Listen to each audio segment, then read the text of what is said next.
I had been familiar with the foreclosure crisis through the newspapers and whatnot, reading about what was happening in articles, and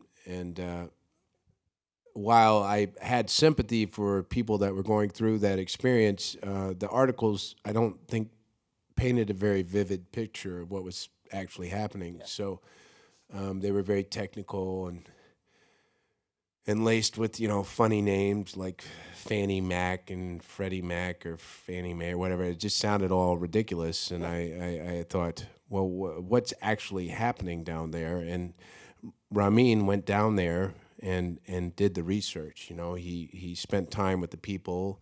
Um, he spent time with people on every aspect of the story, every side of the story, and got everybody's point of view and incorporated it into this amazing script. And yeah, it's one of those scripts you can't put down. I mean, even the financiers, people ask Ramin a lot of times, "Oh, this must have been very difficult to get this movie financed." And he gave it to 5 financiers, and they all called him back within 48 hours and Yeah. said they wanted to do it, because the script was that powerful, and What was it that really attracted you to the role of Rick Carver? He's a really interesting guy. well, I don't know. I kind of look at Rick as like an insect. I mean, people think of him as, obviously he is the antagonist of the story in a classical, Greek sense. But I never really looked at him as a villain. I just look at him as somebody who deals with the present circumstances, and instead of being victimized by them, he figures out a way to use them to his own advantage. Um, when I was researching the role, I spent a lot of time with somebody who is in a very similar situation to Rick, and he's not a bad guy. Like this guy I was hanging out with, he's a sweetheart, a really nice guy. And the thing that's important to remember is that the person I was studying and Rick in the movie, they didn't they didn't get into the business to evict people. They got into the business to sell real estate, and then this happened, Yeah. and somebody had to deal with it, Right. and it got kind of foisted in their laps, and then they had to figure out how. Well, it's like like any business person, it's like, how do I make gold out of this straw? He's an opportunist. Yeah, yeah. I mean, the other thing about Rick is that he's not without remorse. When Andrew Garfield's character is getting evicted, I mean, he felt bad and wasn't just like a typical like villainous kind of role. So, what was sort of the challenge to not make Rick too sympathetic, and also not make him too villainous? Because you really could have gone over and really chewed the scenery by making him like a dastardly villain.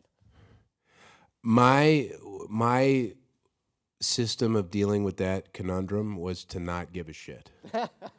I just didn't care. Like, because I don't think Rick cares. I mean, I think Rick knows that lots of people hate his guts and want to kill him, but he doesn't care. It's not even necessarily that he doesn't care, but it's not going to dissuade him from doing what he's doing. He doesn't have, as much as anybody in this story, he doesn't really have an option.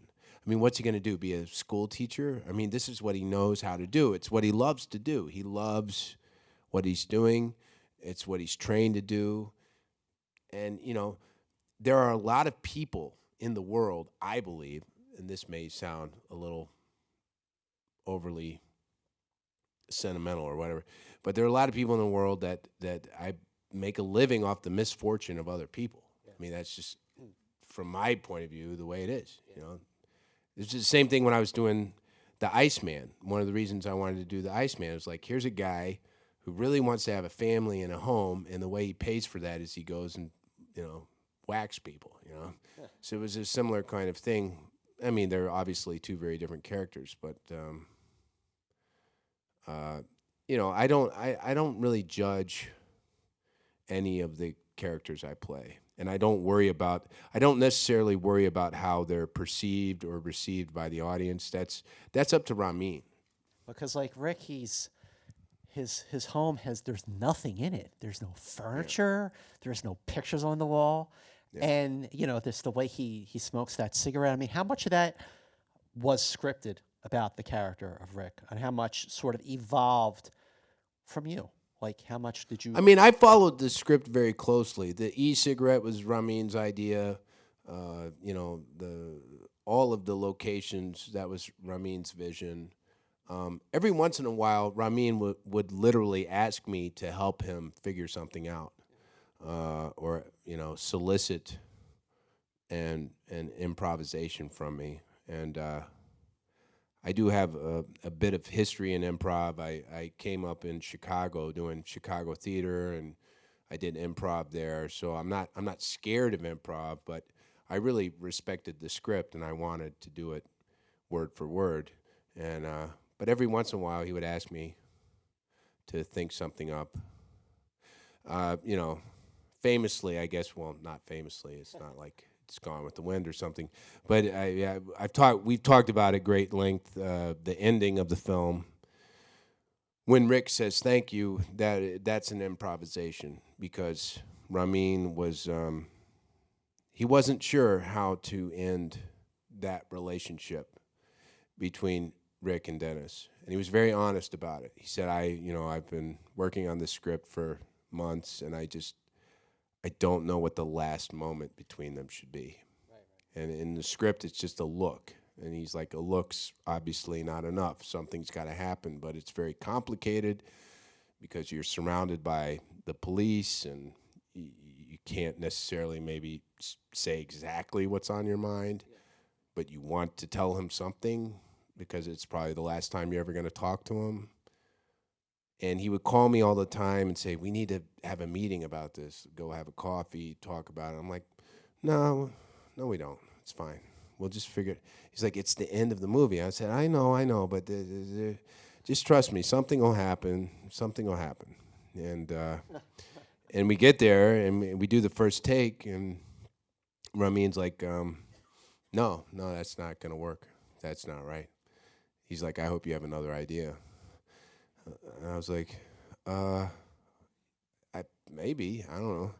And so we did another take, and I said, thank you. And Ramin was like, he said, I'm going to say two things. A, that was right. And you know it's right because I could see you from the monitor. I looked over at you, and you were smiling like a Cheshire cat, so I know you knew that you got it right. And B, he's like, I don't know what you mean by thank you, but I don't want you to ever explain it to me or to anyone else.